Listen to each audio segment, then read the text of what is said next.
What drives you? What drives me? I would Mm, say my passion and love for what I do to stimulate my mindset every single day drives me to have mm. wonderful conversations with people and just to get to know society in a bigger, better way. I really do. I love storytelling. I love people. I think every single person has a purpose on this planet. And it's really what drives me every single day. And the beauty of what I get to do professionally here today is to talk about people's stories in a way of being able to showcase that it's okay to struggle and that we all go through it. We do. I just recently made my directorial debut. Woo woo. Yes, I'm so proud. I'm having like the best week ever. I had a mini series come out, Ah, Keeping Up it's with the Joneses, amazing. that I produced and starred in. And then I made my directorial debut where I went behind the camera, and it was called Through Her Eyes. And it Mm, was dealing with mental health and homelessness.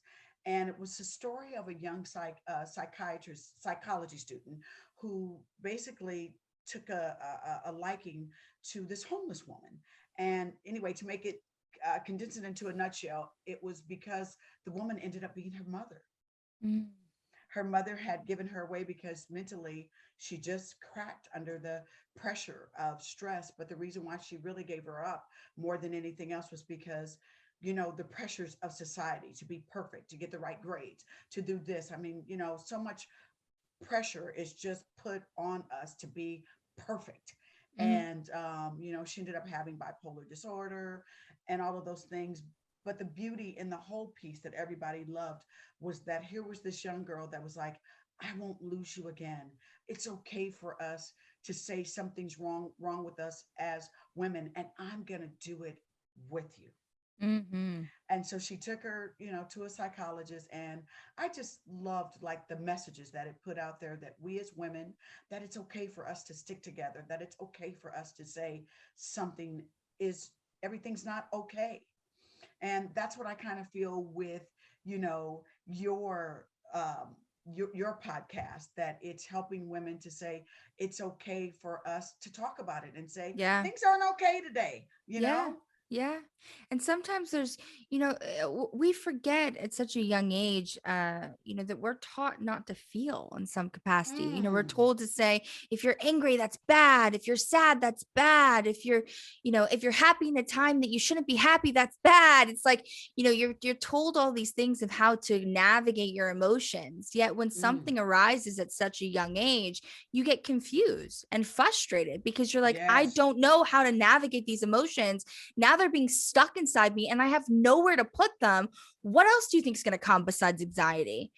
So it's about being able to understand that there's this beauty and being able to speak openly to your friends. And then if you don't Yes. have friends or peers or loved ones that you feel comfortable enough to go to, there's an online community with open arms waiting to hear from you. And that is the beauty of social media here today. There is people out there that want to be able to encourage you to say that being vulnerable doesn't make you less than, it makes you more Yes. than. Being able to be self-aware and to accept what is going on emotionally within your wheelhouse Mm-hmm. is a beautiful thing because it only allows you then to not be fearful of it and instead feel like you have the control to walk alongside it and to know that you can still live a beautiful, successful life. Even if you Yes. deal with bipolar disorder, Mm-hmm. depression, anxiety, that is okay. We are trying to break stigmas in which a stigma is telling you that it's not okay. The stigma is where it comes in with a lack of knowledge behind Mm. these disorders,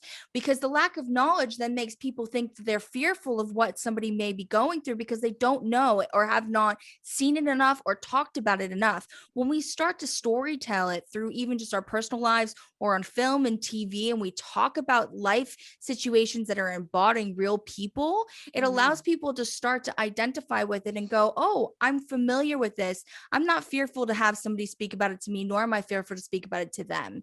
And there's such an importance in being able to talk about it. You need to talk about things that you're going through to be able to make sure, one, it doesn't become a crisis, but two, it allows you to feel validated in those emotions and feelings, because every single person should be able to validate the pain that they're going through while they're processing it. can I tell you, like, me starting off as a young actress years ago, and now where things are at, it's like we want to spread the message to all of our wonderful fans out there that it's okay if you're not perfect. No Mm, one's perfect. It's okay to have flaws. It's yeah. okay to speak up and say, I'm feeling this way today. You don't have to be perfect. Yes, you can have it all, but you can have it all within your flaws as well, too.